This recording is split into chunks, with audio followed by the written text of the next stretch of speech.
What's up, schmucks, and welcome to Turkey Bites, the show where we take a little bite out of the latest movie news. And today we're going to talk about Wolfman again. We got a new trailer, a new poster, and a Leigh Whannell interview to dissect, and I am so excited. I want to start with the poster and then go through the trailer and the interview simultaneously. And stick around because we also have some news about the Dark Universe potentially getting revived off the back of Wolfman. So let's get into all of this. I criticized the last poster, saying that it didn't really convey Wolfman in any way. And while this one doesn't outright show the Wolfman, just from looking at it, we can get a sense for the movie and what Leigh Whannell is going for. I like that Charlotte and Ginger are so tiny in frame, surrounded by a dark and encompassing forest, showing off the film's sense of isolation. Them being front and center also tells us that this is a story of them versus the Wolfman. I like the full moon overhead, that's some solid imagery, and I really like how dirty the title card is, showing off Whannell's take on lycanthropy being more of a disease than a curse. What I don't like though is the new tagline they're going with. I think keep the bad things outside is better, but that doesn't really work when Charlotte and Ginger are outside. But I think the tagline in the trailer, what if someone you loved became something else, is the best one so far from this marketing campaign. Just slap that on the poster. It rocks. Alright, so New York City Comic Con is either over now or it's still going on, but while it was happening, Leigh Whannell did an exclusive interview with Discussing Film and talked about how he came up with this take on the Wolfman and what inspired this film overall. So let's get to the trailer and I'll tie it into the interview as we go, and we can try to dissect this a bit more. The trailer opens with Blake and his family and whoever this is trapped in their moving van that is stuck in a tree. I don't think the Wolfman is going to be like superhumanly strong and throw it into the tree. When I did see this imagery, that was the first thing that came to mind, but I don't think that's happened here. They're probably gonna, go off a cliff and roll into the tree, some Jurassic Park type shit. I have absolutely nothing to base this on, but I feel pretty confident saying that whoever this guy is, who seems to be the first person the Wolfman's gonna murder, is gonna be played by Benedict Hardy, who has so far appeared in all of Leigh Whannell's films. Actually, is he in Insidious 3? I don't remember if he's in Insidious 3, but he's a main villain in Upgrade, and he interviews Cecilia and the Invisible Man. Shit, is he in Insidious? It doesn't matter. I'm pretty sure this is Benedict Hardy, and I love this. I love when directors have actors that they just throw in all their shit. I think that's so fun. The truck has the name Pierce on it, which is a reference to Jack Pierce, who was the head of Universal's makeup department back in the heyday of the Universal monsters. Jack Pierce himself is credited with creating the makeup for Frankenstein and the Mummy, as well as the Wolfman. Blake gets scratched and the family makes a run for the farmhouse. It's still unclear if these guys will have the Talbot name, but I don't care. I'm calling them the Talbots. As far as I'm concerned, they are the Talbot family. We also get a much better sense of the Wolfman roar.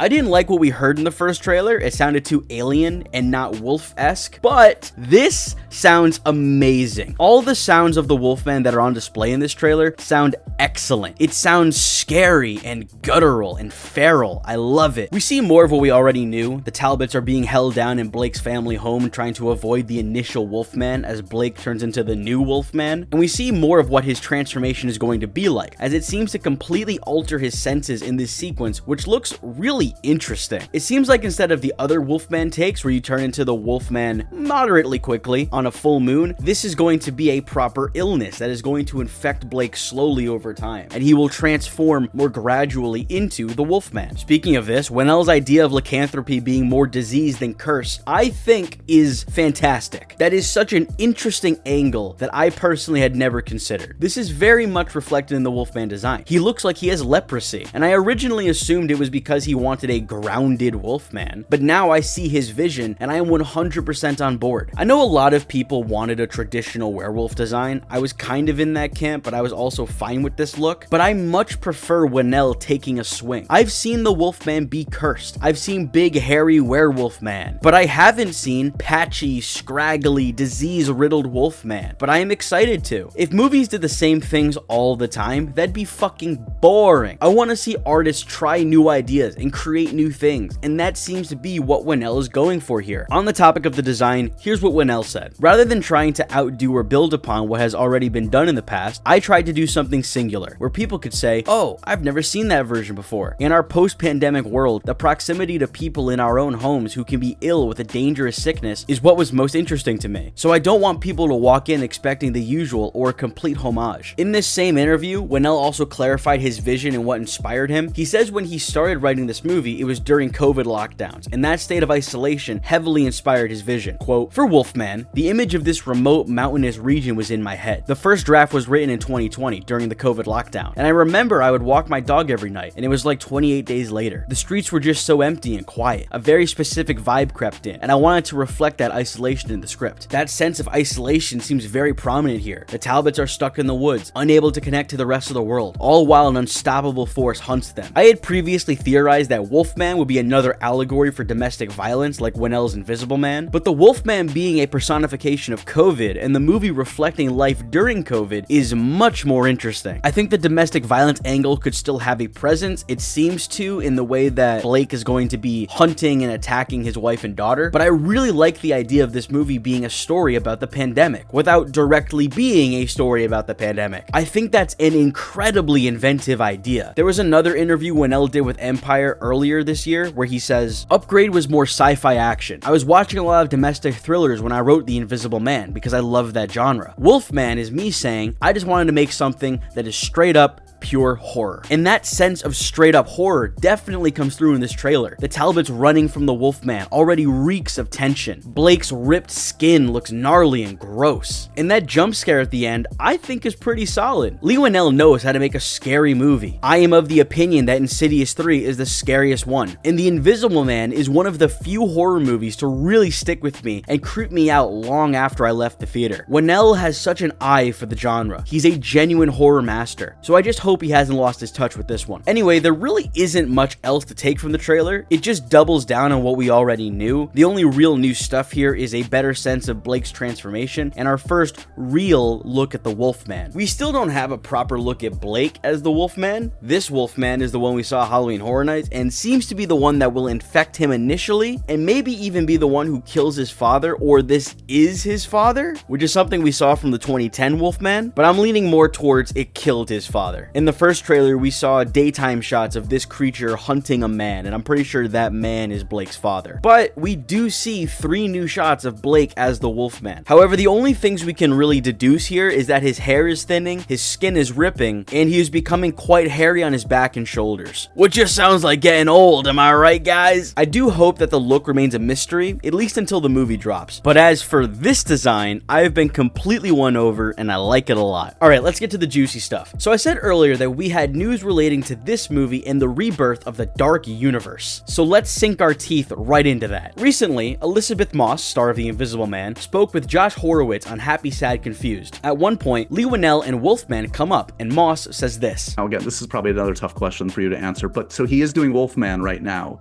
There's no chance that I'm going to see you pop up in that. Is this like collective monster universe thing that we're seeing crafted?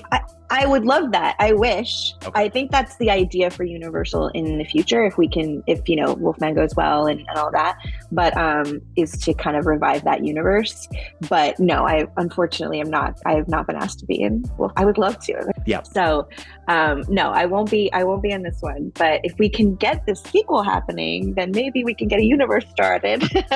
So, one of 2 possibilities. 1, she's wrong, or 2, she's right. And I hope to God that she's wrong, but I also wouldn't put it past Universal to try this shit again. Now, it is no secret that I love cum. I love cum so much. Obviously, I'm talking about the classic Universal monsters, one of my favorite IPs ever. And when I talk about cum, especially in my videos, I always say the dark universe. I said it in relation to Lisa Frankenstein. I said it in relation to Abigail. But when I say dark universe, I'm saying it in reference to any and all movies utilizing the cum characters. Hotel Transylvania, dark universe. Bram Stoker's Dracula, dark universe. Wolfman, dark universe. But when Universal says dark universe, they mean an interconnected cinematic universe akin to the MCU. Something they were really horny for not too long ago, but also something they killed before it even found its legs. I do not want the dark universe in any capacity. What, is Renfield gonna team up with the Invisible Woman so they can fight I, Frankenstein? Awful. don't make that. I don't see why Universal would even pursue this. They already have a great thing going right now involving the Cum. Leigh Whannell's Wolfman, Guillermo del Toro is making Frankenstein, Luc Besson's Dracula: A Love Tale, Maggie Gyllenhaal is making a Bride of Frankenstein movie, James Wan might be doing Creature from the Black Lagoon, Nosferatu is Dracula, and that's out in December. Chloe Zhao's Dracula sci-fi western thing might still be happening maybe, and there's probably more that I forgot or some we don't even know about yet.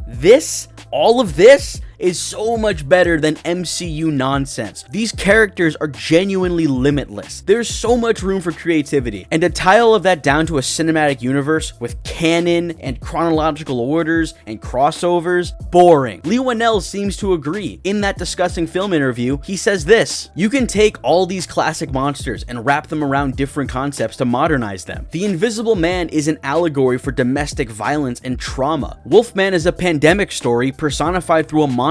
Who knows what Gyllenhaal's Bride movie will be, but I'm looking forward to it, and I am so excited to see Del Toro adapt one of the greatest novels ever written. This is a good path to be on for these characters. If James Wan does make a Gillman movie, I can imagine him working in a storyline about the climate crisis, and that's what I want not only from the Cum, but also from the horror genre. Passionate films with something to say, something the genre has been a vessel for decades, or, you know, just fun movies made by a filmmaker who cares. I'll take that too. All that said, if Universal does in fact resurrect their garbage connected universe idea, I will still be seated day one for every entry until it dies. Again, I just love Cum that much.